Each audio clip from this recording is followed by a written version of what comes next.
James, I'm not hearing you.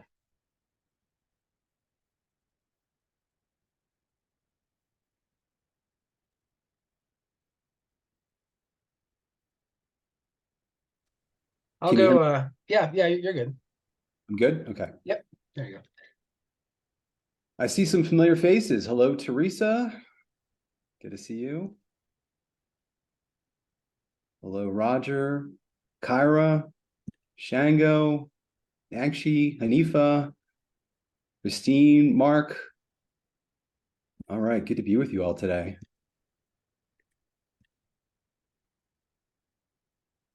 Yeah. So look, for today's talk, this is just an open-ended Q&A. So I don't have any agenda. I would love to just respond to your questions and just see where the conversation unfolds. Yeah, I know that Roger was sharing some really exciting work he'd been doing on Magic Square yesterday. And so for anyone who got to catch Roger's open coffee talk, it was pretty cool. And I know that he might be able to either ask a couple questions or show what he was working on, or even if you wanted to do any of that level of analysis. He was doing some yesterday. He's been making these great graphics that actually are kind of customized for each person and doing keynoting and so on from the Magic Square. So that was pretty cool. But otherwise, I know this is just an opportunity for people to pick James's brain, and if there are any pressing questions, ideas, things people want to look at. But yeah, maybe you want to mention something, Roger. I'm happy to share graphics if it's welcome. I was working on that just a few minutes ago, actually. So kind of an obsession lately. So my only concern is that that's pretty obscure stuff. And so I don't know whether that's really bringing everyone with you on that journey. Cool. Yeah, I would probably like to keep it a little bit less in the weeds. We had a pretty good conversation yesterday. I will say that the people that were there were pretty enthralled. But yeah, that's also, I mean, do people know what Magic Square even is? It's basically a level of, we're looking at two Magic Squares right now, actually, on your screen, with the two planetary sets. But yeah, I don't know that we necessarily need to share the graphics as much as just as a starting off point. And yeah, I think it's just a really What I interesting would like to topic. do is let's find a question that is universally interesting. Something that pertains to a lot of the group here. So whatever's on anyone's mind, whatever you're struggling with, whatever question you have about your design, I can throw you in my software here, and let's just see where it takes the conversation.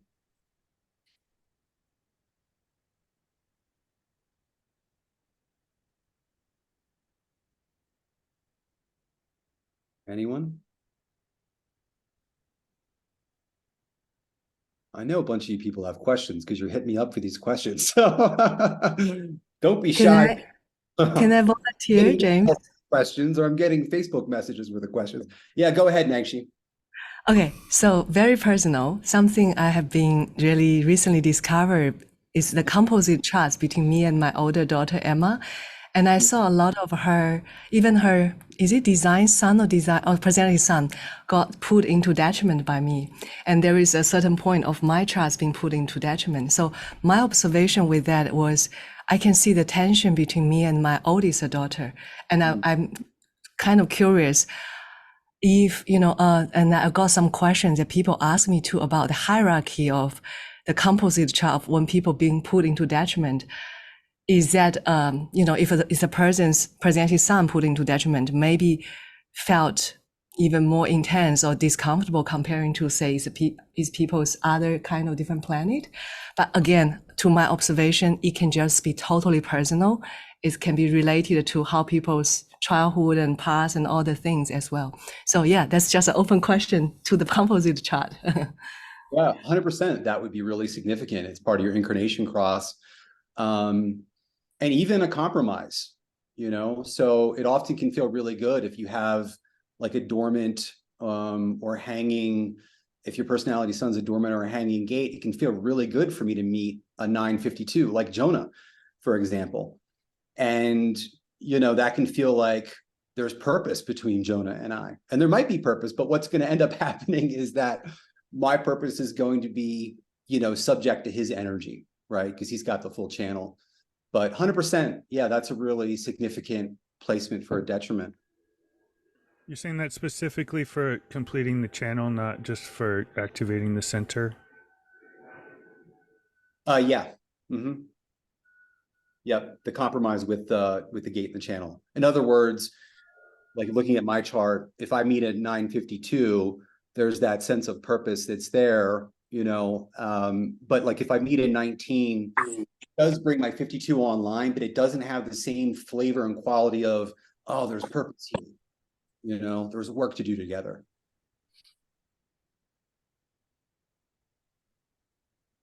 Yeah. Can I question. add something? Yes. Yeah. During the speech that Adrienne and her daughter gave, they actually said the contrary. They said that the one that has the hanging gate leads the one that has the full channel, and they gave examples of that. At least that's how it works in their dynamics. So With it who? was very Adrienne, the manifestor, and her daughter.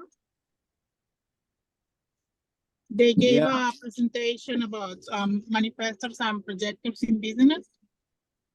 And in their dynamics, the one with the hanging gate is the one that is leading. Yeah, I can't understand why that would be the case. Yeah. My hunch is that there's another explanation for what they're experiencing. But mechanically, a gate can't trump a channel, right? But there are often conclusions that we can draw that, you have to just consider where's that coming from in that particular composite. There's probably another explanation. So for example, if we look in the substructure on the design side, I don't have their charts and we don't need to get into that, but let's see. If you have color resonance here, right, in this middle column, right, resonating with either the environment or the PHS, right? If you're not in that right environment, or if you're not following your PHS, whichever colors are pertinent, then you're someone other people can't really hear, right? They're not really receiving you. And if you have color resonance right here, okay, this would be someone who loses their center around other people. They get pulled, right? So one of the first things that comes to my mind about that particular composite is I'd be curious to see if, Adrian has color resonance right here in this column, right? That's someone who can easily lose themselves with other people, irregardless of what's going on the surface.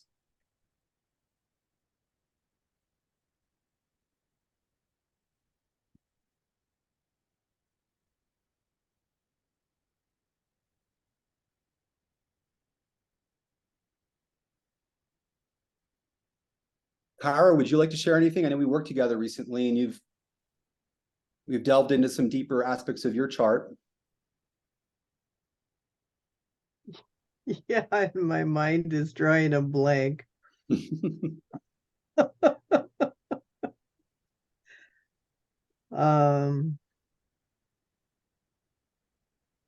I'll pull you up.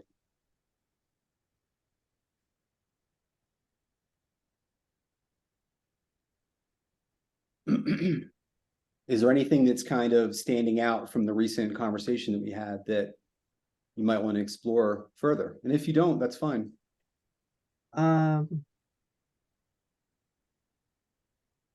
Wow. I've been having some really great realizations about outer vision and how outer vision can actually be my inner authority in some ways, and where I've been living with this outer vision aspect for a long time. I think that's what's most present for me, is just kind of the realizations about that. Our session the other day kind of You know those cartoons where somebody picks the guy up and shakes him from his feet and all of his coins are falling out onto the ground, and that's how I felt after our session. I felt like a lot of things got shook up. Mm-hmm. And that was good. It was all good. But Mm-hmm. Yeah. And I rectified your chart recently. yes. And you'll notice that Kyra has outer vision eyes. These sharp, penetrating eyes. Right? You can map certain aspects of design to physical features. That's one of the more obvious ones. Okay. I'll try in a complete blank. Anything you want to say about my chart? No. Yeah, it was very illuminating. I thank you for that. Mm-hmm. Victoria, I know that you've had some questions on your mind. Is that anything you'd want to talk about in this group format, or? Do I have questions? I don't know if I have big questions, but I don't have like a specific thing I can that I can like, articulate for this. Yeah, sorry. I'm just here hanging out. Yeah, that's cool. Mark Jermaine just said projectors have those eyes, especially those with outer vision. Absolutely. Yeah. So projectors' eyes have an energetic quality, right? Outer vision is more of a shape, right? I would say there's an energetic quality as well, but I notice when I meet, it's pretty apparent to me when I meet a projector. I feel it in their gaze. I feel penetrated by their gaze. So Marissa asked, can you say more about the physical features? Well, one interesting thing is look at people in your life who are on the cross of the sleeping phoenix and look at their eyes. And you'll see common features there. Like I remember I had a friend who had a newborn that was a sleeping phoenix and just very distinct eyes, even as a baby. Outer vision eyes tend to be a bit more wide and kind of saucer-like, right? Inner vision are more like a hawk. Jonas said Simon collected groups of people by motivation color, and he had a list of all the fear people, all hope, all desire. They all had strong correlations. Yeah. And there's even what, Ra talks about, the 59-6 smile versus the 37-40 smile. So these things do translate to physical features.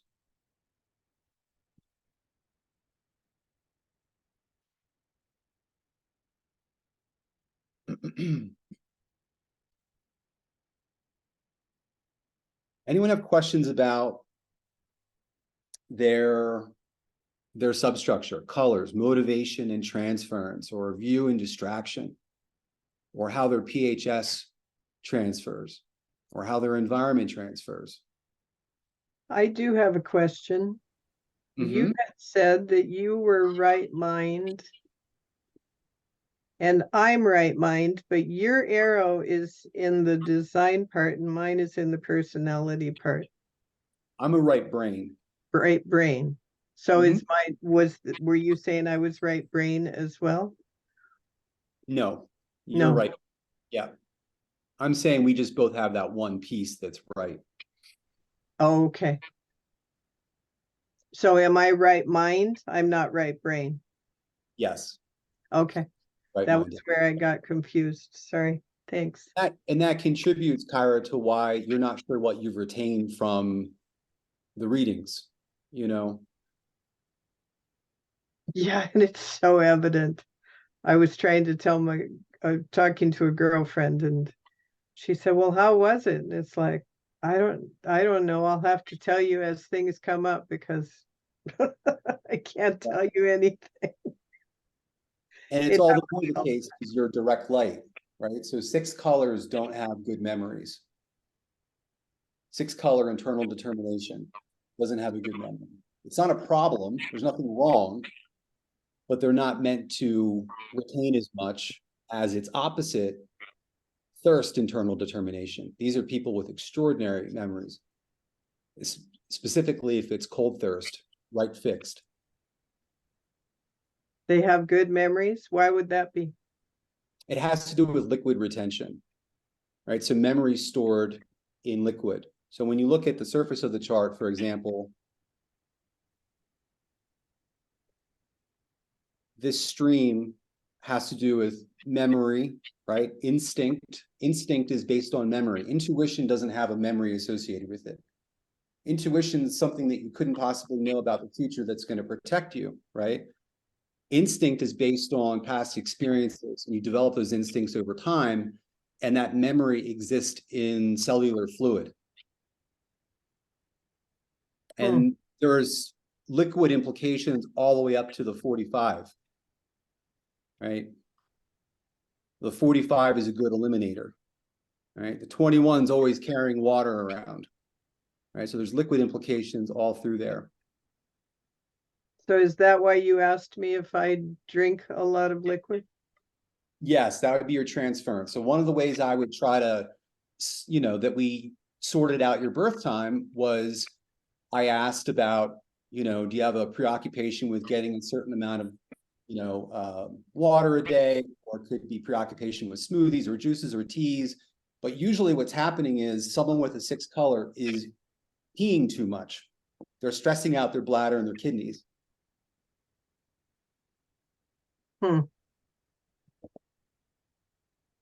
And so the solution to that, is there a solution to that? Just don't drink as much? Yeah, I mean, it's because the thing is that you're overhydrating, right? So, and that's happening from a mental goad, right? And now it's become a habit. So you want to just start to watch the habit.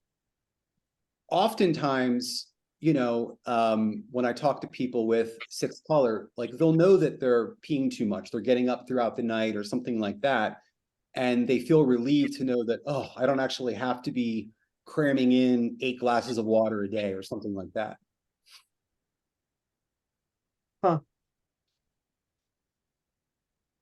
Now, I did have one other question about the mountains thing. Is so that's my transference from my caves? So does that mean I shouldn't be in the mountains? I shouldn't look at mountains? I mean, I'm not really in the mountains, but I look at mountains. Is that, and then I have the outer vision, right? I think that's too simplistic to say that you shouldn't look at mountains. I think what you're going to find is there's a psychological preoccupation with maybe, this is tricky to sort out because you're a 6-line being, right? So biggest picture perspective possible. But the mountain people are here to take a more elevated view, right? But it would be, living in a high altitude environment would be your transference, or thinking you need to be on the top floor and things along those lines. Remember, your environment is all about safety, right? That's a genetic continuity with the 1, it's a first color. So it's all about existential safety, right? Do you feel safe in that environment? Do you feel, you have your back up against a wall and you can see who enters and exits, through the 1 entrance. Right. You don't like to be snuck up on, right? Great. Yeah. That makes sense. I have a little comment here, which is just sometimes you see a real confluence between the design Sun Earth and the design nodes. That is, you'll see first or second color in both. In this case, we have a real difference where that 6th color design Sun Earth compared to the first color nodes can also just mean that you yourself are very different from the ideal people you would surround yourself with and the ideal environment. Those first color nodes, as James is saying, need a certain amount of safety and would probably also be drawn to first color people, I would say. People that really care about triple checking the locks and making sure that they have built-in, redundancies and so on. But you yourself might not be that kind of person who has the built-in redundancies, because we have the difference between the Sun, Earth, and the nodes kind of being who you are versus your environment. And I suppose there's an element of us that is the environment as well. I'd love to hear your thoughts on that, James, but I just kind of see the difference there. 100%. So we are very much the entirety of the chart. So here's an interesting example. So in the conversation with Kyra, you were talking about how you really enjoyed like a shore environment. Do you remember that, Kyra? Yes. Yeah. So where that's coming from is, I mean, I would not attribute it to genetic continuity with the 6 here. I mean, I guess you could make that argument, but what I would say is that this 6 color, okay, the left fixed 6 color is natural shores. So there's a mix and match that can happen here. You can start to track this in your own, you know, look at your family, look at your friends. I'll show you the example of Ra, which is really how this kind of came out. So Ra, for example, he's calm internal determination, right? And natural shores. But with the genetic continuity here, Ra acted in some ways as if he was a direct light eater. He would go to bed extremely early, right? So there are physical, biological, psychological implications going on with the nodes. So by no means am I saying I would ever tell anyone with this configuration that they need to eat in the presence of UV light. However, in the course of the conversation, if the type of thing, you know, if this comes up, like you did with Kyra, she's like, why am I preoccupied with this? Well, that's where you can find the answer. Right? Does that make sense? Is everyone following what I'm saying with that?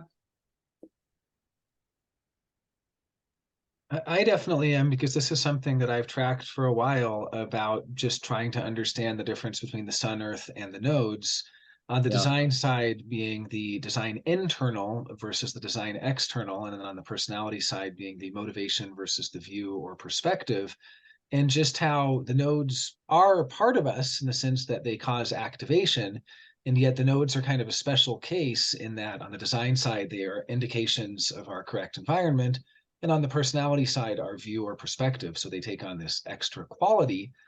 My own personal observation also being that we are drawn to people that match our nodes, and that perhaps earlier in life we strive to be more like that, and then later come to accept that rather than having this ego ideal of I should be more like my nodes, we just come to accept that we like people around us who embody those characteristics. So in Kyra's example, it would be having those 6th color design sun earth, but then first color nodes could be earlier in life striving to be more timid and meek and quieter and careful, but not really being a timid, meek, quiet, careful person, actually being a very big person and big personality, and then realizing that's okay. You can be this big personality who likes to be surrounded by those careful people, those fear people, and those hope people, and so on. So that's just my own personal observation in that regard, not necessarily something that is taught as part of the canon of human design, but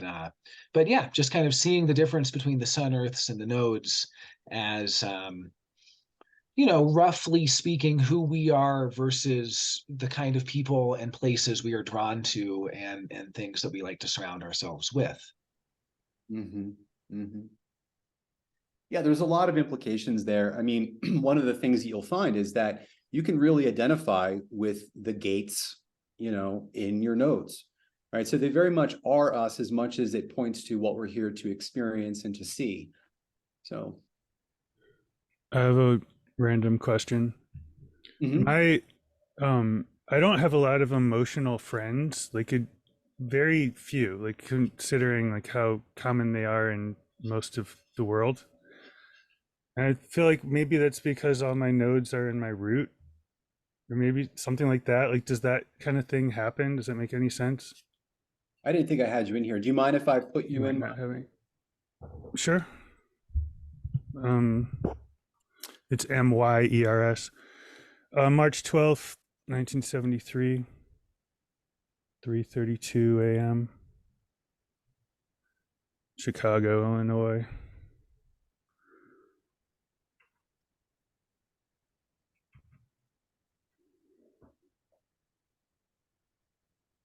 Okay.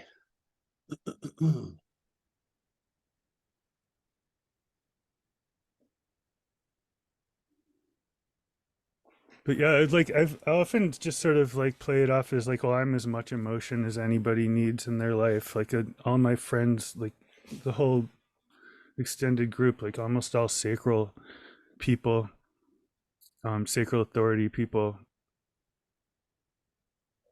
So Dave, do you feel uncomfortable around people with defined solar plexus for the most part? Is that what you think is Not really. okay? But you're just sort of noticing, you're like, there's a pattern here, and it's just interesting that I don't have a Yeah. lot of people in my life. Yeah. Yeah. Like even within an extended group of friends, even too, like the people I've known for, 10, 15 years, like I'm one of the only emotionals. Mm-hmm. Mm-hmm. Really, there's not even a lot of projectors. I don't have any manifester friends. Mm. I do have projectors in my life, especially all the human design group that's in town here. Like it's all splenic projectors. Mm-hmm. So I've got this new little group of friends of projectors I hang out with. I think there's an answer here. It doesn't readily jump out at me. I would welcome anyone else. Can I mention I'm thankful to hear that from Dave, because I have nodes that are both in like emotional gates, and I'm surrounded by mostly emotional people. Hmm. Hmm.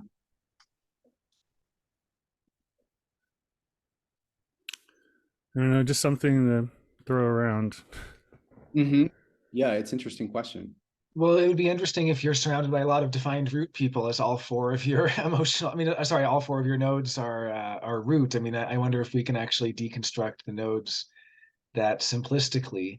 I also noticed that your design colors are the exact opposite of Kira, which we were just looking at, where she had the sixth color, Sun, Earth, and the first color design nodes, and yours, those are reversed. And so if we could extrapolate from that, that you would actually really get along together because you each have, you're drawn to people that are less careful and less fearful, for lack of a better term, and drawn to environments that aren't as, as KV, but you are yourself embodying something of the same quality that we call caves at the nodal level, at the design, which is, we call it appetite, for the internal.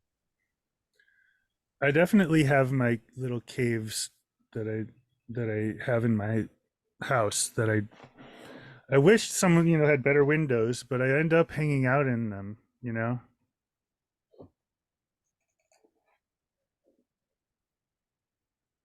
But I always have mirrors or something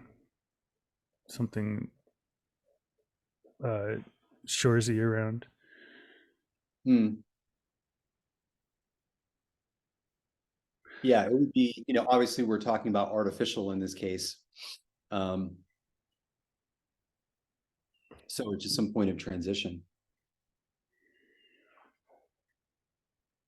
James, there are a couple of questions / comments in the meeting chat. Mark Germain commented on the role of the link in the prime nodes and just kind of pointing out how important the nodes are. And then I wrote a somewhat longer comment, but that was just for people that aren't familiar with the concept of link nodes. I described what they are.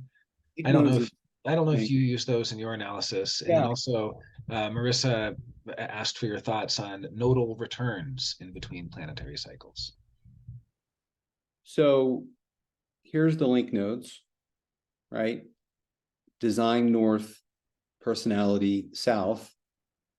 You see how mine happen to be connected.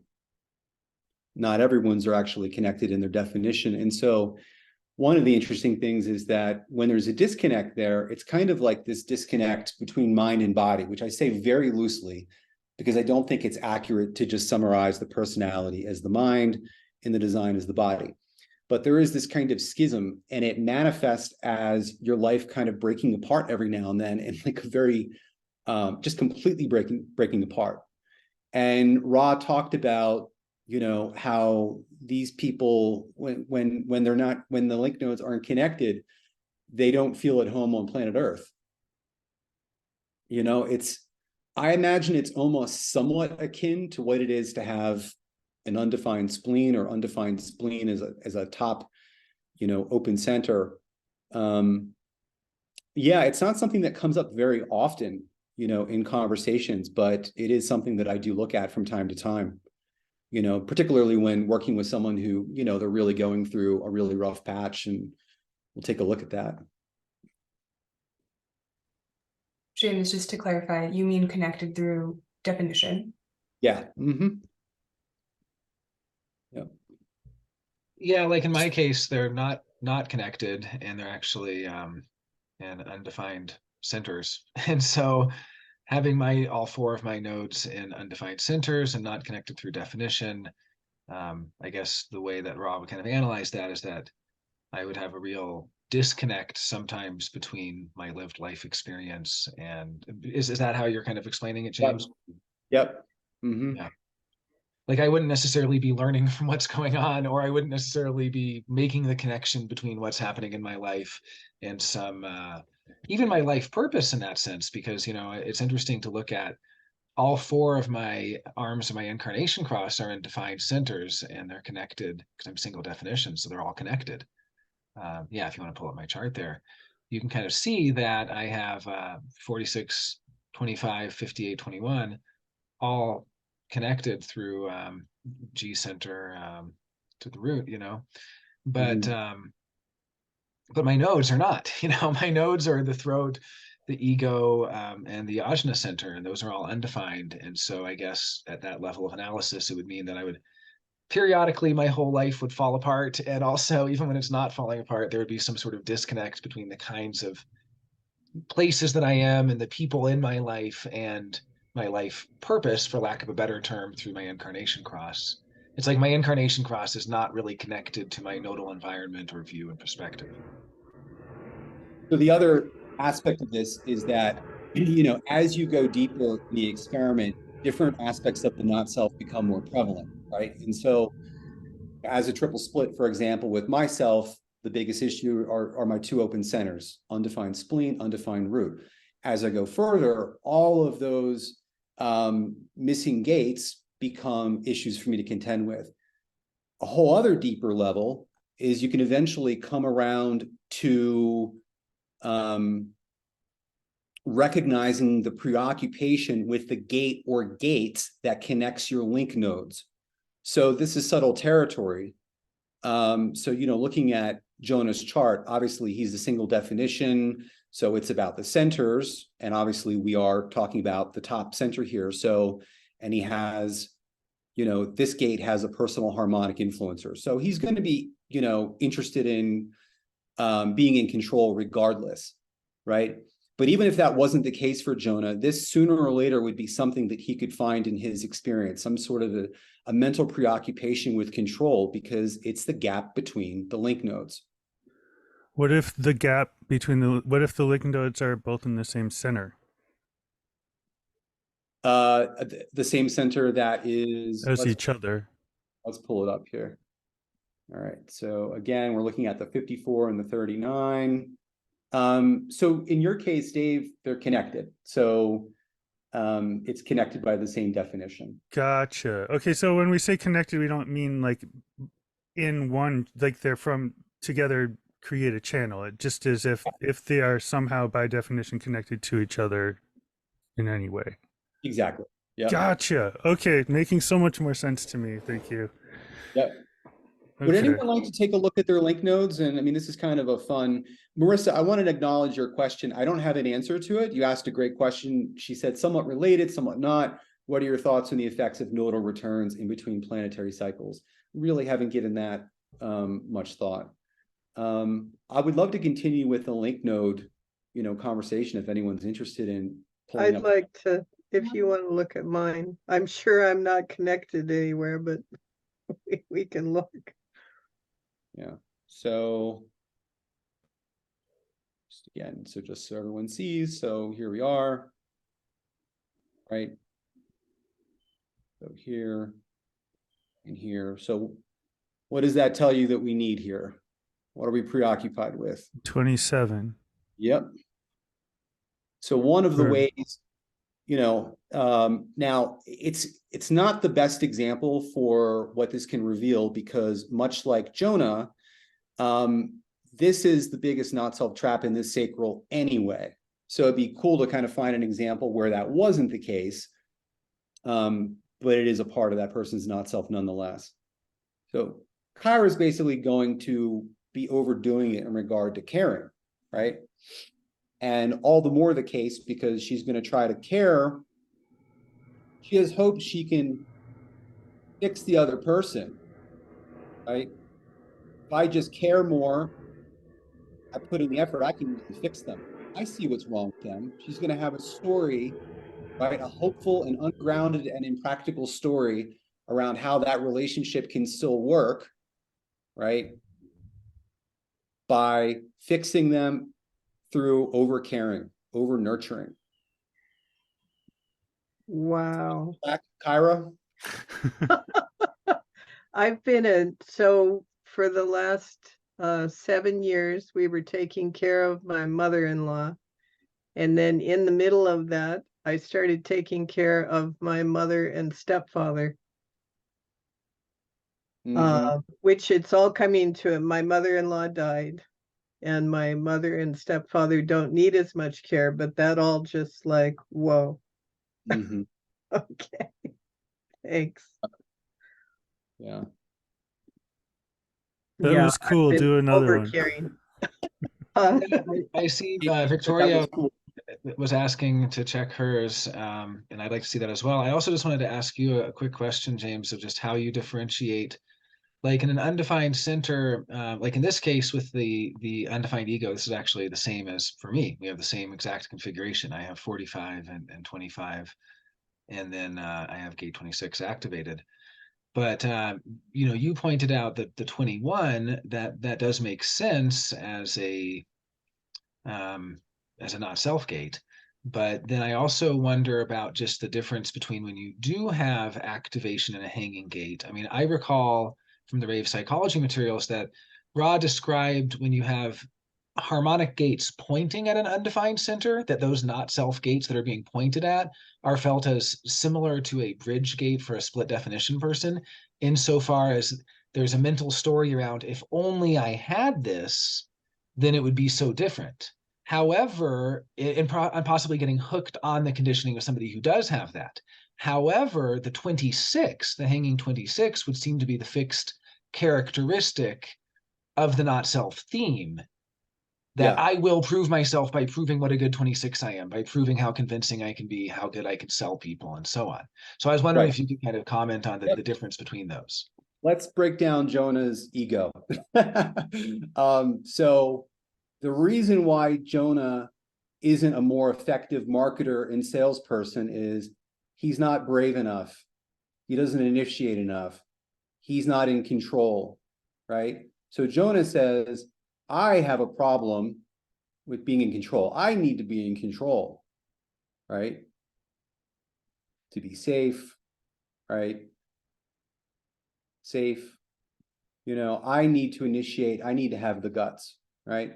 To the extent that he doesn't feel like an effective marketeer and salesperson, these not self gates with a personal harmonic influencer are to blame in his mind.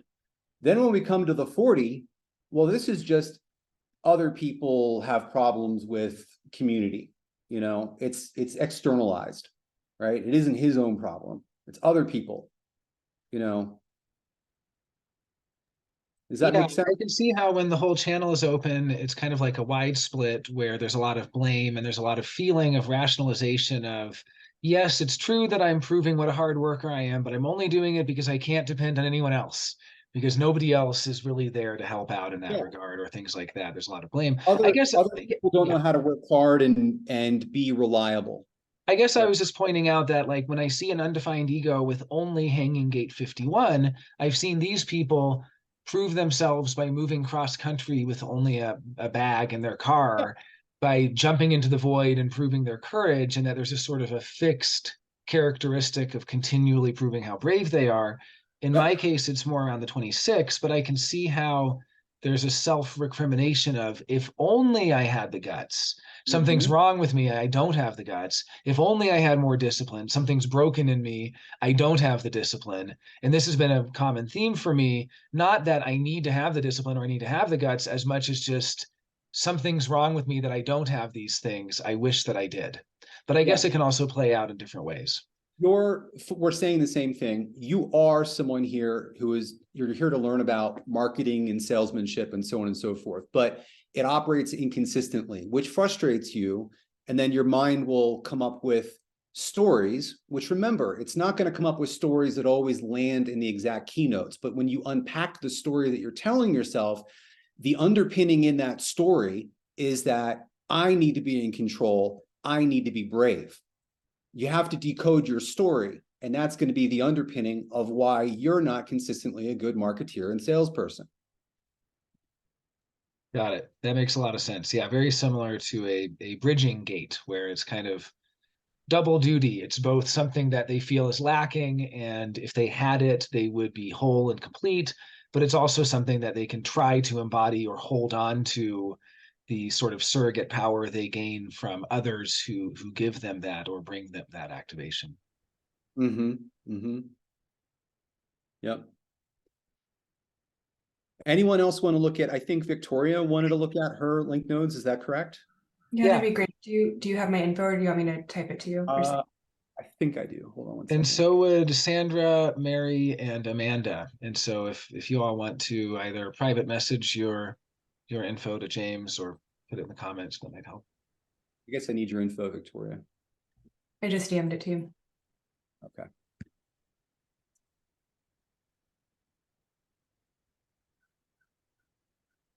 Oh, Wilmington. Might have been my former neck of the woods. Jonah, your description of the 51 packing up and taking off, like that was totally me in my earlier life. Victoria, moved to New Orleans, like never having been there before, that kind of stuff. Jumping into the void, proving you have the courage and the guts to go anywhere and face anything. Yup.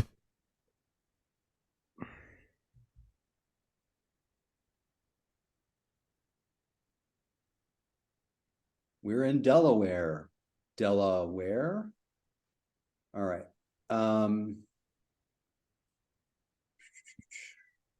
So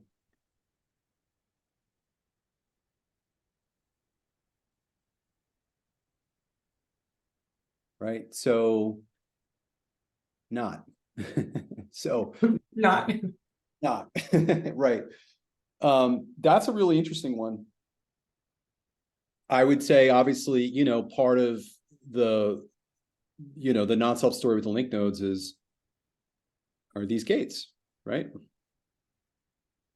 So searching for logical answers and, looking for realizations and making meaning and sense out of the past, right? Yeah. Yeah. Yep. Mm-hmm. Is there anything to say about the fact that they're in the same gate on both the design and personality side? It's a good question. I'm not sure what I would say about that. Cool. Yeah, I'll just concur. Like my felt experience has been the sort of not self head stuff is like, got to figure it out, got to find an answer. The like thirsty for insights kind of feeling, and seeing that play with like my need transference and like needing to kind of like the striving and the grasping for a mental solution. So yeah. First color here makes things harder for themselves than they need to be. Right. So you can see this with first line profiles as well, kind of just going beyond. They've already got their foundation, but they're not quite sure. There's still insecurity there. So they keep going, they keep going, they keep going. Right. So this story is just going to exacerbate that tendency. Right. If only I could figure it out, I would know who I am and where I'm going. Right. And figure out how to be worthy. How to be worthy, right? You know, I need to be the best, you know, in order to be worthy, right? I'm going to give people in my life the very best, right? I'm going to meet their needs with the very best of things. And that's how I'm going to prove that I'm worthy of love. You know, and I'm not so sure life is lovable if I'm not being loved. I need to be loved in order to feel lovable myself.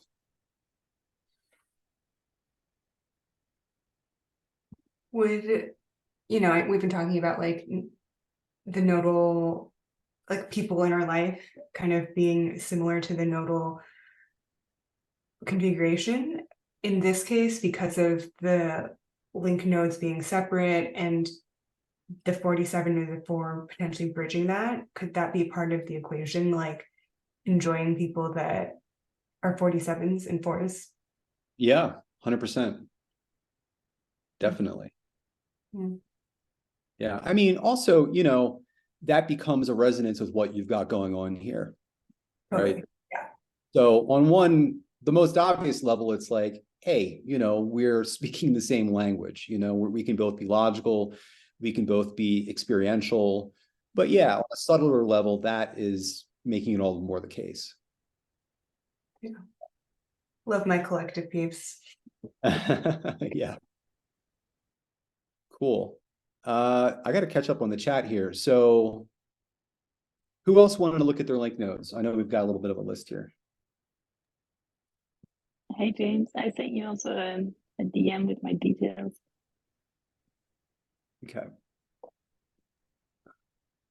All right, this is good. It's getting a little crazy in the chat. Why don't you just let me know what it is and I'll just throw it in. Yeah. So it's July 6th, 1993 at 6:14 p.m.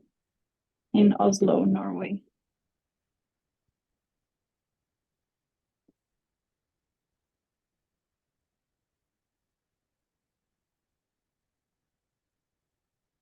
Okay.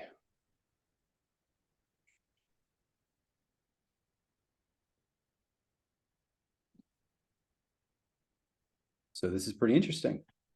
So who wants to hazard what the link node story is there?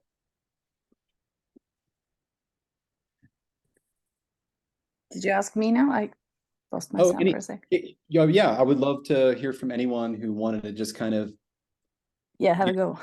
Yeah, have a go. I mean, this one's different from what we've seen, right? Because it's like they're so far apart. And I have no idea if this is where you're going, James, but to me, it seems like the sort of closest connection would be through the G up to the throat. Like, how does the sacral get to the throat? So I don't know if that would play into it, like the G center in general. I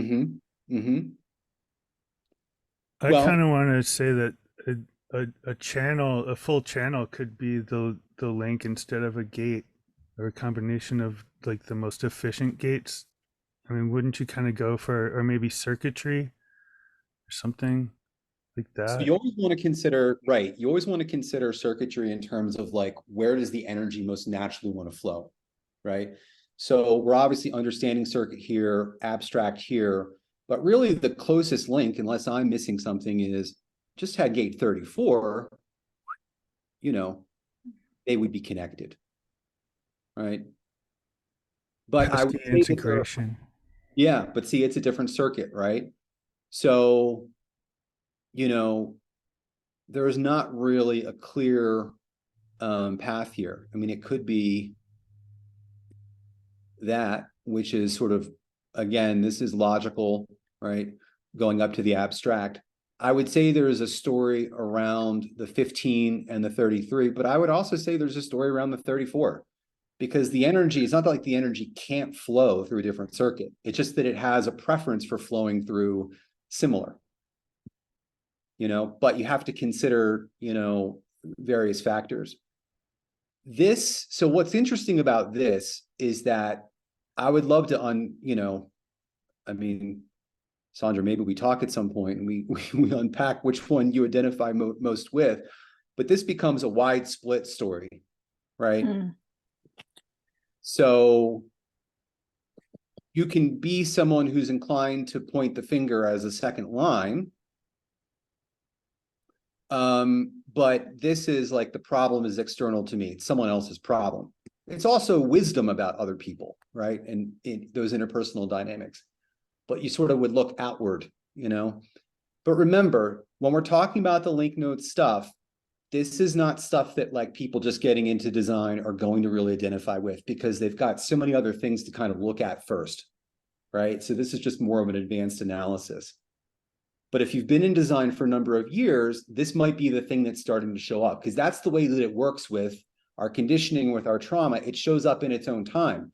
You don't have to chase after it. You just kind of deal with it as it comes up. And then when it's done, and you move on and the next thing will show up, right? So there's a time and a place for this. What would you say, Sandra? Do you relate more with the preoccupation with, I mean, let's consider other things. You have 57 here anyway. So you're already thinking about this. So that's a biasing factor, right? You're already thinking about that. And actually, now that I noticed that, because that's in the incarnation cross, I really think this is going to be the big thing. This is still there, but less so, you know? Since her Earth, design Earth, which is more important than the design sun, is pointing at it, she's definitely thinking about the 34. So the question then is, Sandra, to what extent do you identify with the, you know, are you preoccupied with the 15 and the 33? The 15 is extremes, yes, and balancing. Yeah, that's I wouldn't say balancing. It could also just be a preoccupation with, you know, do I love or do I hate humanity, you know? Yeah. I mean, basically, there's going to be, hold on. There's going to be extreme things that you do, right, in order to be the best and prove your worth. You'll go to extreme lengths to find love, to find yourself, to find direction, and to prove your worth. Mm. You know, and you can't, you know, I've been in the situation where someone's like, well, what's extreme? Who are you to say what's extreme? Like, it's extreme for you. You know, your extremes are different than my extremes, but there's some way in which you're doing something too extreme for your constitution. I can't Yeah, I tell you recognize that definitely. You recognize that? Yeah. Yeah. Mm-hmm.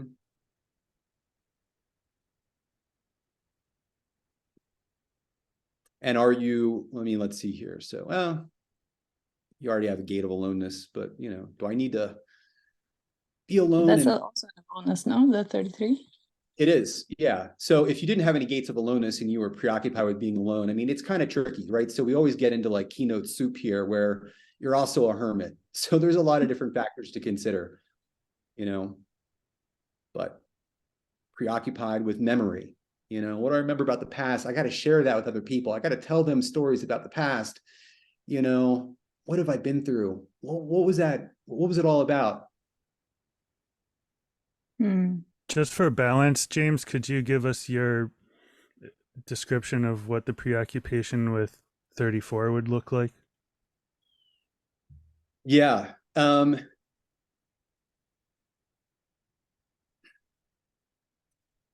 Yeah, how to nail that in language. So it's some sort of preoccupation with power. I mean, it can show up in different ways. I mean, one way that it could be showing up is an indiscriminate display of power, right? Which this design could be prone to, right? Because there's third colors here. So you remember, the color that you have is a part of the not self to the extent that you initiate from there, right?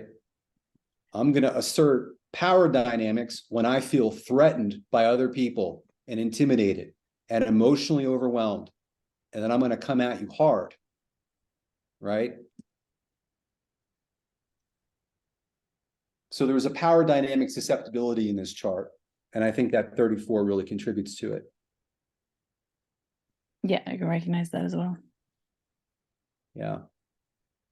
You know, it's a design, you know, whenever you've got this, you know, you easily feel small, threatened, and intimidated and emotionally overwhelmed, which there's a pretty high correlation with people that have an undefined ego and an undefined solar plexus and having stomach issues of some sort or another, irregardless of whether their gate 40 is implicated. I mean, it is implicated here, right? Stomach's implicated, the gallbladder is implicated.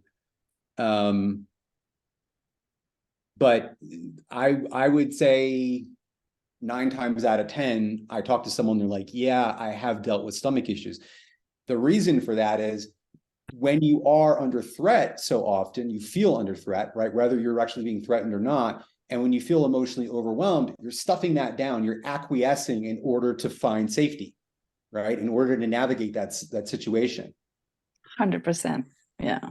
So it can be an ulcer, it can be heartburn, it can be what have you. And I just want to take a look at where you're 51. I mean, so we know for sure 51 is implicated in your health because lo and behold, there's your PHS, right? So what that tells me right off the bat is there can be gallbladder issues when not eating in a calm environment over time. Doesn't have to manifest like that, but it could. It's a susceptibility.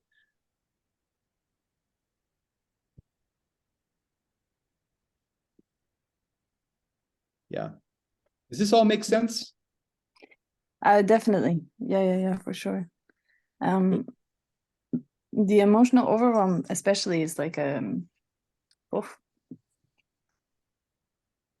it's a trip to regulate that. Oh, being in the presence of people with emotional definition? It's okay if I'm regulated enough myself and I can hop out to get the balance, but it's just been a recent theme, so that was spot on. Yeah. I mean, everyone on planet Earth has fundamentally the same task. Can we be present with our own emotions, or can we be present with the other person's emotions? Right? Without I would becoming also point out, as somebody with calm determination, that I've seen people with calm determination who are defined solar plexus who seem to be able to eat around others more. And for somebody with calm determination with undefined solar plexus, I really can't. And when somebody comes around, I typically will not eat around them. Yeah. I mean, just imagine. So let's just look at this person with calm determination, susceptible to being emotionally overwhelmed, to amplifying sacral energy, you know, that buzzy energy all the time, to being under pressure and stressed, right, by other people. So everything in this person's life starts with, are they feeling calm, right? Are they able to maintain their calm? And it's really under, it's certainly a challenge, right? It's under threat.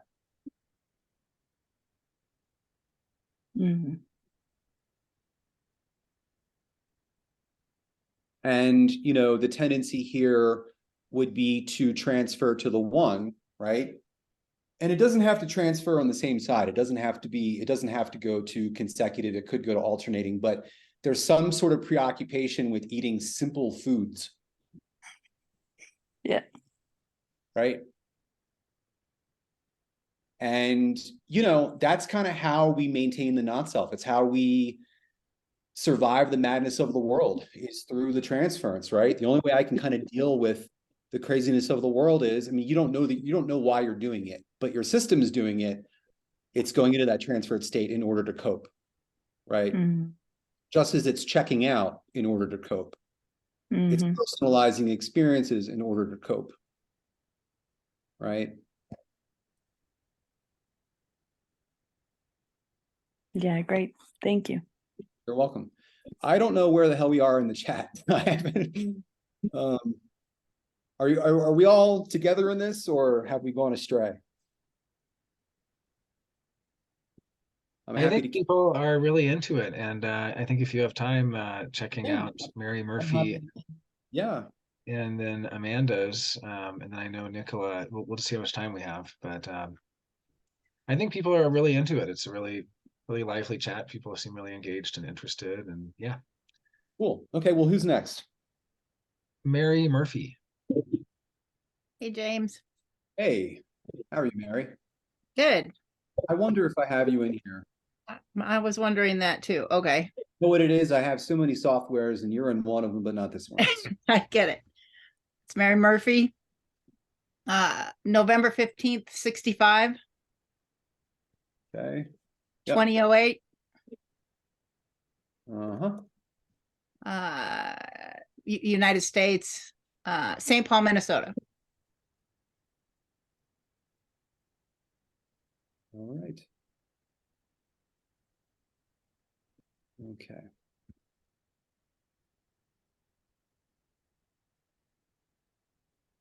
So 16, 34, guess what? They are connected.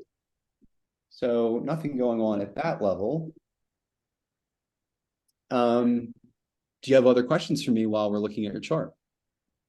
Well, before, real quick, I was wondering about the transference for PHS. Did I just understand that that's the fourth line is the transference? I was curious about that. Is there a transference for my PHS? Everyone has PHS transference, and it's. And I've never met one person that hasn't experienced it. So you go to the opposite. You go to this calm thing. Oh, I need to be in a really. It's the calm. Okay. Yeah, I really need to be in a calm environment in order to just whatever, relax and enjoy my meal. Right. So, and what you guys were talking about with the nodes, is it because the 34 is the connection then? Is that what you're saying? 34 up to, I mean, 16 doesn't connect, but the See, look here, it's routing. Yeah, okay, that's what I was asking. Yep. So if they don't route, then there's a conflict that would show up possibly? If they don't route, it's not a conflict. It's just that there's breakdowns in life. It's kind of like, have you ever noticed that there's that like gap between the design and personality? You've got your design birthday, then you have your personality birthday, right? And so like that time of year, it's a little funky. It's like difficult to start stuff. There's like this schism between the crystals, right? And so this whole link node thing is kind of that schism writ large with bigger life implications, where it's like, oh my gosh, like all of a sudden I lost my job and my marriage and now I'm living around the world, dramatic example, but it's like everything changes and breaks down, right? Now, I'm actually recently going through something kind of akin to that, and I have my link nodes connected, so it doesn't, it can still happen for other reasons. But yeah. So what you're just saying is that the 88 days prior to your birth, that's sometimes a tumultuous time for everyone? No, I'm not saying that. I'm saying that the time between your design birth date and the time between your personality birth date, that time of the year, every single year, is an odd time in which it's difficult to kind of start things. Okay. Yeah. I'm just about to move out of that. My birthday is on Wednesday, so I'm glad to hear that. It's called the red zone, right? Isn't that the colloquial term? I think so, yeah. It's kind of fun football reference. So I just have one comment also, and I'm not sure if you'd like to comment on this, James, or if you do this level of analysis. I don't often, but I'm always curious about when the incarnation cross and the nodes, which I guess together would be the cross of life, are in defined or undefined centers. So in Mary's body graph here, all 8 placements are in defined centers except for the design Earth gate 30 in an undefined center. And I've done some analysis, for instance, an unconscious gate in an undefined center, what Rock calls the most disturbing placement, because you can feel like you're being picked on, or even feel like you're the victim of fate or the victim of circumstance, where why is it that somebody is always pulling this quality out of me that has nothing to do with me? It kind of feels that way sometimes. Why do I just go along and then I meet somebody who activates my design side right? Activation in an undefined center. And that can just feel so uncomfortable. But then I guess I would just even add to that, not just any activation. I mean, obviously, like she has gate 50, for instance, is a design side Mars. That is and so that might be a really uncomfortable place as well. Like, oh, I keep getting pulled into these situations of responsibility I don't want to be in, stuff like that. But I guess when it's part of the incarnation cross or the nodes, I guess I'm just wondering if you have any special commentary on like in my case where I have my incarnation cross, all four arms are defined centers, but then my nodes, all four placements are undefined, versus the other way around, or you have cases where they're all undefined or they're all defined, or maybe that's not even something that really is that notable to examine. I just don't know if there's any general. Yeah, I don't have anything to say about when the nodes are all in open centers, but I definitely have a lot to say about when particularly the personality sun and or earth are in undefined centers, which is the case with me. So, you know, God's cruel joke in my chart is here I got 7 defined centers and 3 of my 4 incarnation cross gates are in the 2 open centers. Yeah. So it's really a life of learning about purpose and even identity in some way, you know, and developing wisdom around purpose. But, you know, Richard Rudd, I think, famously said that when the personality sun is in an undefined center, it's kind of like your light is trapped in a room, you know, and you depend on someone else to kind of access your light. So one of the things that a mind with this kind of configuration will do is be like, where's my purpose? And it's a little bit of who am I too, even though I have an undefined gene, irregardless of being consciously defined, but sun is identity and purpose to some extent, right? And so it's like, who am I? What's my purpose? You know, so my mind is obsessed with finding purpose, you know, with that personality sun in an undefined center. Well, And it's then also interesting. Oh, sorry, just to comment also that your nodes are all in defined centers. So you and I have an almost inverse relationship there between our incarnation crosses and our nodes. Yeah. And I just wonder if it's like I have very almost random people coming and going from my life and a lot of like chaos and interdependence in my environment and my surroundings, whereas you seem to have much more stability in that regard. But I'm extremely fixed in my sense of purpose and so on. And you might be more interdependent, relying on others to condition and work with you. I don't know. I'm just kind of ideating. Yeah, it's an interesting inquiry. Yeah, I don't know. It's worth thinking about more. Yeah, who else? Mary, I don't know whether we were complete. We're good. Thank you. I appreciate you. You're welcome. Okay, who's next? Amanda?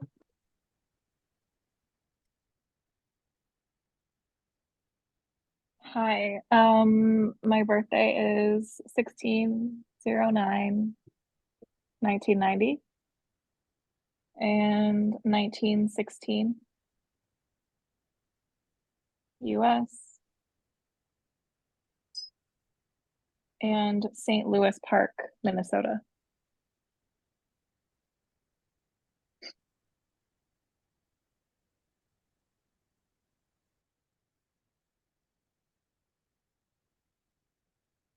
Okay, hold on one second.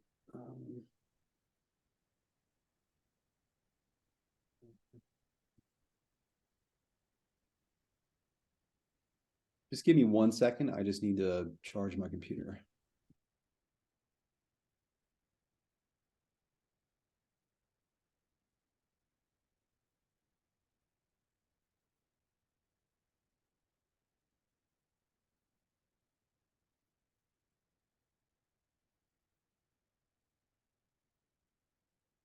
He doesn't know what to do.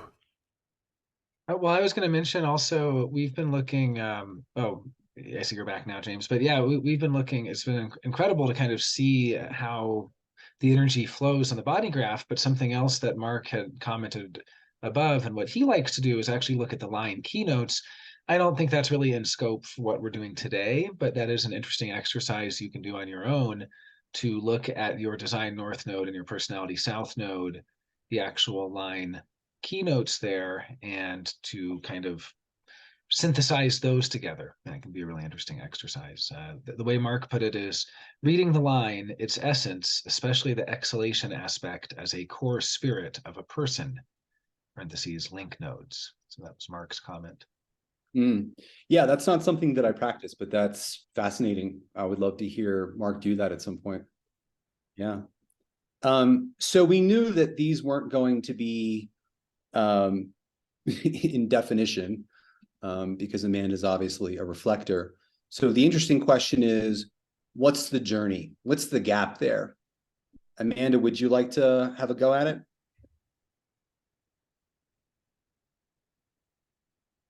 No. Okay. Someone else can. Sure. Okay. Yeah, I'd welcome anyone else to give it a shot. I was going to say maybe take the abstract up from the 42, the 46, 13.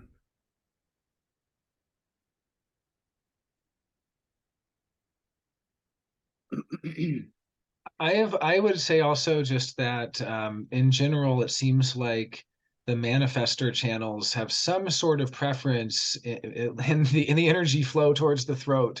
And so if we see what people are kind of their default configuration for how the energy gets out, it would tend to take manifester routes.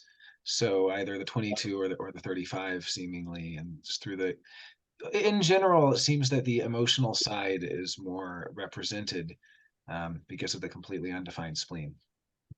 Well, so one thing, yeah, I would agree with what Jonah is saying. And I would definitely agree that the 35 and the 22 are also going to be preferred because of their placement in her incarnation cross. Great point. Yeah, so there you go. Oh. I would say that's really going to be the strongest route. Now we got to get up there, and so obviously it's here first. So This is a fun game. yeah. So Amanda, do you have any, I mean, so again, I love to find examples where these not self gates with the link nodes don't have anything to do with other, factors in the chart. But, we know that Amanda is thinking, she's bored, and how do I change the situation? Right? Or how do we make progress?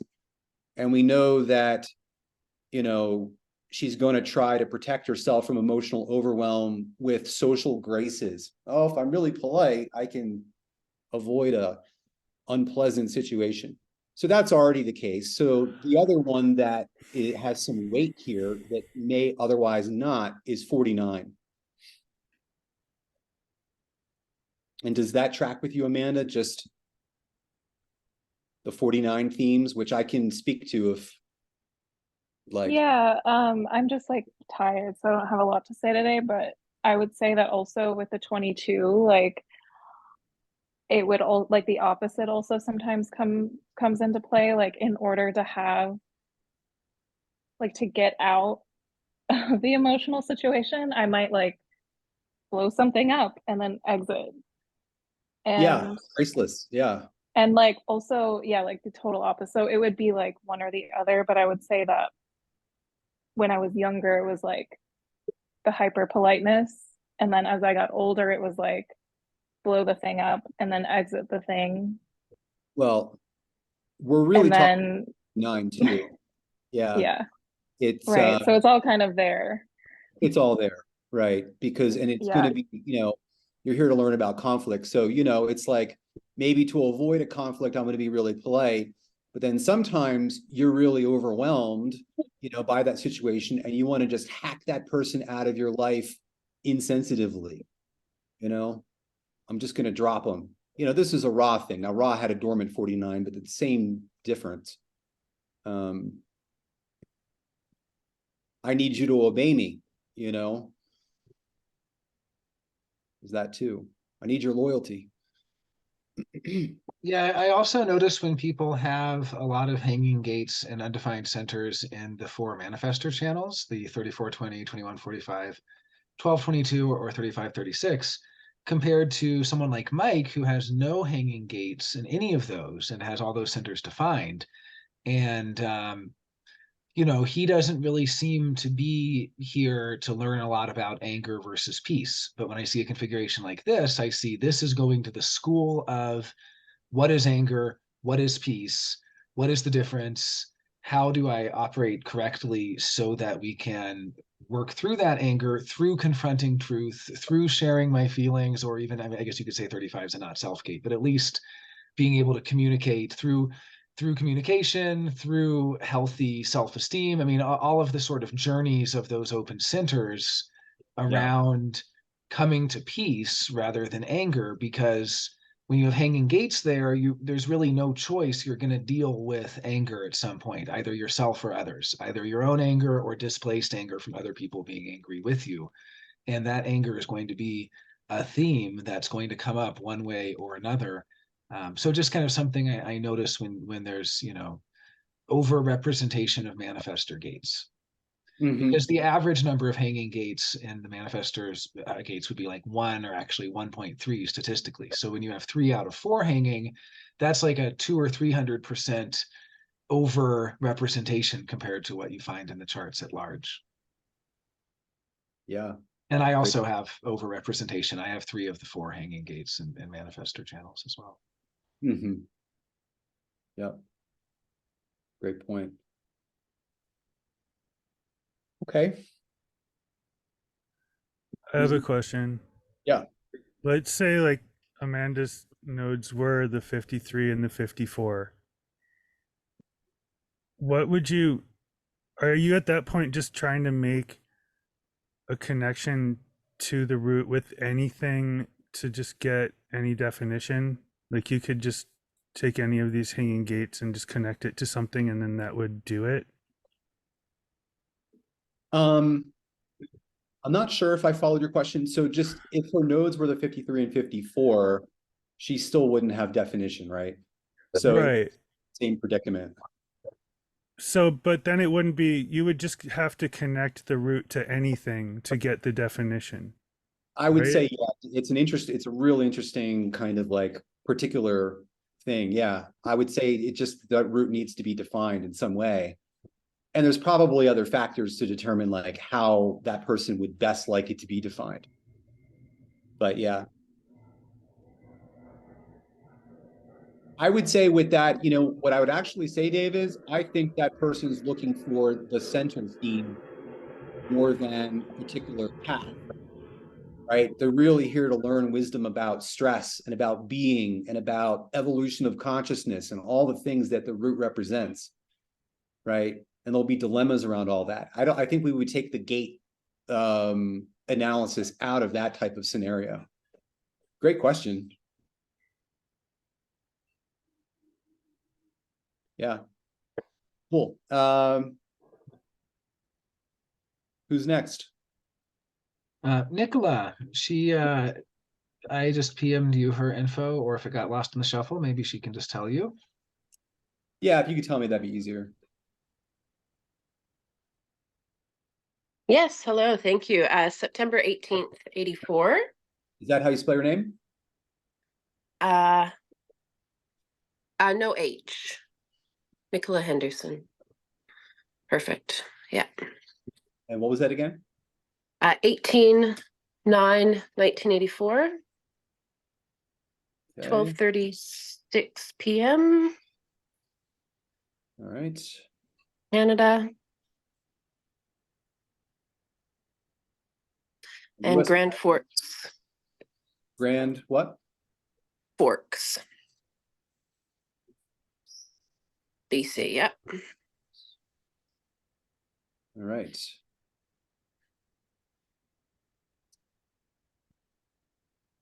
Cool. So obviously these are not connected. Once again, who wants to play the connect the link nodes game?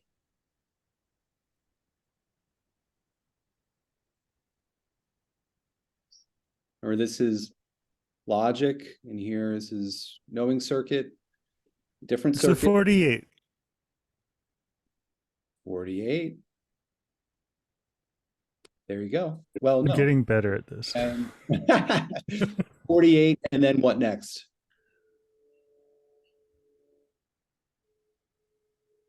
We have to get to the 14. Maybe the 27. 27. Wait, no, I'm not getting better at this. Hold on. No, wait. No. And could be that is way, right? that, yeah, because there's also the 12 and the or the 22, sorry, the 35, like the 35, the 22, and the 59. Would that be just as effective, would you say, as the 48? Or because the 48 joins the 16, that's the preferred? 37, 35. Yeah, we have the same similar. I mean, we were just looking at, Amanda's chart as the 2-4 on the same cross that we now have as the 4-6, and so there is a representation, I guess, over representation of solar plexus. 36, 35, 12, 11 also. So maybe that's kind of what you're getting at, Nicola. Well, Yeah. so you're taking this path, right? And then you're saying, just take the 37. well, no, Dave, that doesn't connect to the 14. Oh, God damn it. I'm so bad at this. Well, one of the challenges, sometimes it's just hard to visually like sort it out. I mean, it just, it scrambles your brain a little bit. The 35 to the 59. Well, could be. Or the 48, right? And the 27, or even, the 1 and the 2. There's a lot of different paths here. This is a really interesting question. And it's tough because, I mean, well, let's take a look here. So she is thinking about the 35. The 35 and the 59 is such a naughty way to get there.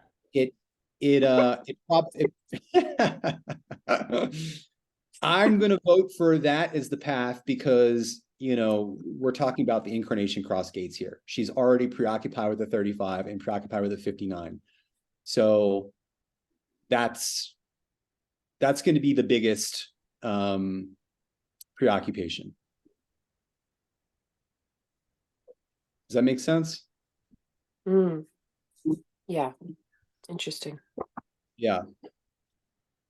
So one of the things here is looking for sexual experiences to alleviate the boredom.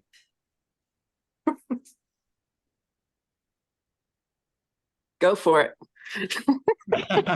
Always does the trick. Spice things up a bit. Yeah. Yep. So. Interesting. Okay. So how many people are left that are looking to play this little game?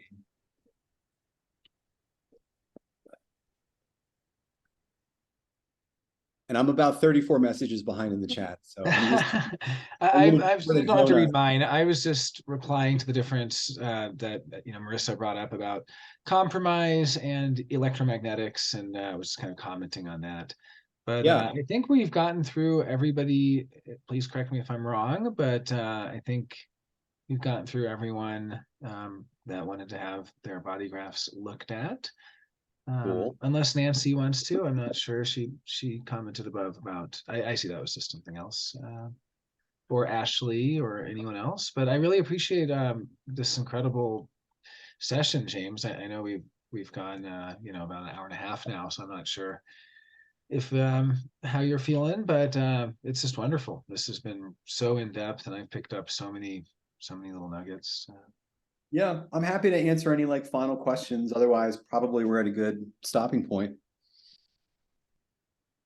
Like I said, I'm 34 messages, but 36 messages now behind. So, so I'm not good at doing the chat and the analysis in real time. Well, yeah, and there's been some kind of side chats. I've been answering questions for you, which I probably shouldn't have done, but just with my own comments or things that have kind of come up.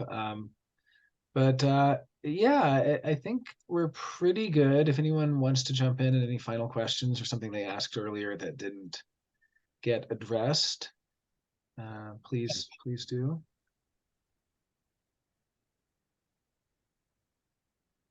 Yeah, Mark Germain is just posting emojis now, so I think that might be that. No, I'm joking. I'm just joking with you, Mark. Well, this has been so wonderful, and I just really appreciate your kind of willingness to go into all these different areas. And even though we didn't talk specifically about Magic Square, there were some interesting substructure, analyses and things like that. So I definitely appreciated all of that.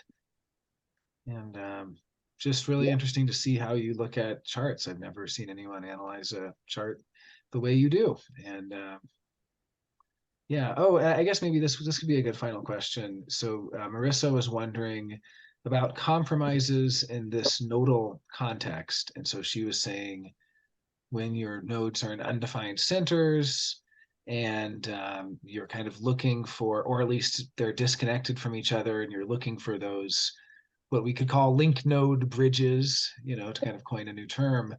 And then how that would be different if you get them as a clean hanging gate versus compromise, and if there's anything in particular about compromise. And I kind of answered in general about the difference, but I think she's looking more specifically in this context. So what it would be to meet someone that brings an electromagnetic to your link nodes versus a compromise? Yeah, or like in this case where the 14 is trying to get to the 16, and so you have somebody that has a hanging 2 and a hanging 1 versus someone who has the 2, 14 and the 1, 8. Mm-hmm. Yeah. Well, I mean, I don't think I've never actually thought about that particular question, but we can kind of just run with basic assumptions that obviously that electromagnetic is going to feel more comfortable, right? Having said that, one of the things about electromagnetics is that we still think we're going to get something that we don't usually get, at least not the way we conceive of it, right? So there can be that kind of like a initial attraction, then it's kind of like a want that wasn't really, that didn't play out like I had hoped, yeah. But it would be compelling, and yeah. I don't know what else I would add to that. Yeah, I do think it's worth just looking at the people in your life that have some connection to your nodes, whether it is the actual their sun Earth, or whether they make electrodes to your nodes, or whether their sun Earths are harmonic to your nodes. I mean, it's definitely interesting to look at. And then I don't know, maybe this would be just an interesting thing to hear your feedback on, James. I was saying in the chat that my understanding or experience personally of the compromise, and this is not something that Ra exactly said. I mean, he talks about it as a thorn or as a pebble in your shoe or all these things. The way I was describing it is that personally, I oftentimes feel a very strong electromagnetic sense of the person I have compromised with. And then I'm surprised to find out it's a compromise. And so it's almost like I have hanging 12, or like we have a hanging 12 here, and there'll be a bunch of hanging 22s. And I'll go, oh, there's a 22, there's a 22, there's a 22. Then there's someone with 12, 22. And I'll go, oh, there's a 22. And I kind of just mess it up and experience them all as 22s. But the difference being that when I actually spend time with somebody with a hanging 22, we create something new. And suddenly we have all of this vibrant animation of life and all of this excitement and juiciness. Whereas with the 1222, I get into this mental waiting game of we will have that romantic time. We will have that special time, but the future never comes. So I end up waiting for you, Jonah. Yeah, exactly. I'm waiting for you, Dave. That's how that is. Because I always think we're going to have this amazing, it's not even that, but it's more just like I'm looking at the 1222 as somebody who will listen to my 12, but a lot of times they won't actually. They're not. So that's kind of how I see that. I think in either case, there's confusion around where it's going to play out, right? And I do think sometimes it just takes time for it to kind of reveal as you said, like if it's an electro, like there can be this kind of juicy creative chemistry. If there's a compromise, there won't be that kind of thing. But I think initially it can just feel good that there's the other side of the channel. And that just seems like a win. And then it doesn't play out like you think. Yeah. I was once in a relationship where both of my channels, she had both hanging gates, and then she had 3 channels, and I had hanging gates in all 3. So we had no electromagnetics, we had no companionship, we had no dominance, and 5 compromises. Whoa, wow. Well, was it transits that brought you together?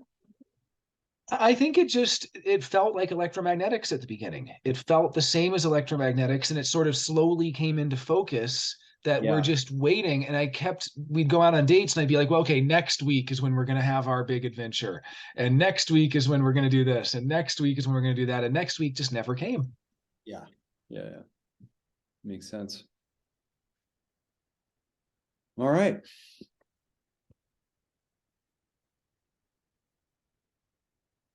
Well, I really appreciate you, James. This has been wonderful. And it just spurred so many thoughts for myself. And I really can't wait till the next time. I'm definitely wanting to dig into more of your chart analysis. It was just really incredible to see. And yeah, it's X-ray hour with James Alexander. I enjoyed it. It was fun. Yep. Thank you. And looking forward to next time.